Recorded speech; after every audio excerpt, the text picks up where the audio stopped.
بسم اللہ الرحمن الرحیم۔ السلام علیکم دوستو، مسلمانوں کی 800 سالہ کامیاب حکومت کا ایک راز قطب الدین ایبک ہے۔ دوستو، ویڈیو شروع کرنے سے پہلے آپ سب سے گزارش ہے کہ ویڈیو پسند آئے تو ویڈیو کو لائک اور شیئر ضرور کریں، چینل کو سبسکرائب کریں اور بیل آئیکن کے بٹن کو دبائیں تاکہ ہر آنے والی ویڈیو آپ تک پہنچ سکے۔ دوستو، قطب الدین ایبک شکار کھیل رہے تھے۔ تیر چلایا اور جب شکار کے نزدیک گئے تو دیکھا ایک نوجوان ان کے تیر سے گھائل گرا پڑا تڑپ رہا ہے اور کچھ ہی پل میں اس گھائل نوجوان کی موت ہو جاتی ہے۔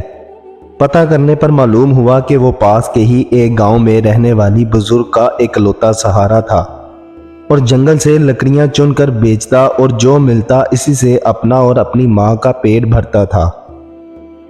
قطب الدین ایبک اس کی ماں کے پاس گیا، بتایا کہ اس کے تیر سے غلطی سے اس کے بیٹے کی موت ہو گئی۔ ماں روتے روتے بے ہوش ہو گئی۔ پھر قطب الدین نے خود کو قاضی کے حوالے کیا اور اپنا جرم بتاتے ہوئے اپنے خلاف مقدمہ چلانے کی آزادی دی۔ قاضی نے مقدمہ شروع کیا، بری ماں کو عدالت میں بلایا اور کہا تم جو سزا کہو گی وہی سزا اس مجرم کو دی جائے گی۔ بری عورت نے کہا کہ ایسا بادشاہ پھر کہاں ملے گا جو اپنی ہی سلطنت میں اپنے ہی خلاف مقدمہ چلائے۔ اس غلطی کے لیے جو اس نے جان بوجھ کر نہیں کی، آج سے قطب الدین ایبک ہی میرا بیٹا ہے اور میں اسے معاف کرتی ہوں۔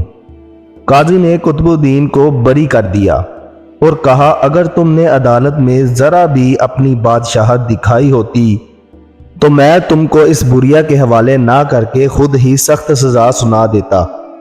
اس پر قطب الدین نے اپنی کمر سے خنجر نکال کر قاضی کو دکھاتے ہوئے کہا اگر تم نے مجھ سے مجرم کی طرح رویہ نہ اپنایا ہوتا تو اور میری بادشاہت کا خیال کیا ہوتا تو میں تمہیں اسی خنجر سے موت کے گھاٹ اتار دیتا۔ دوستو، یہ ہے اصل حکمرانی، بادشاہت اور انصاف، اور یہی ہے اسلام کی تعلیمات۔ اگر پیغام اچھا لگے تو ویڈیو کو لائک کریں اور اس پیغام کو زیادہ سے زیادہ شیئر کریں۔ آج کی ویڈیو یہاں پر اختتام ہوتی ہے۔ اپنی دعاؤں میں یاد رکھیے۔ خدا حافظ۔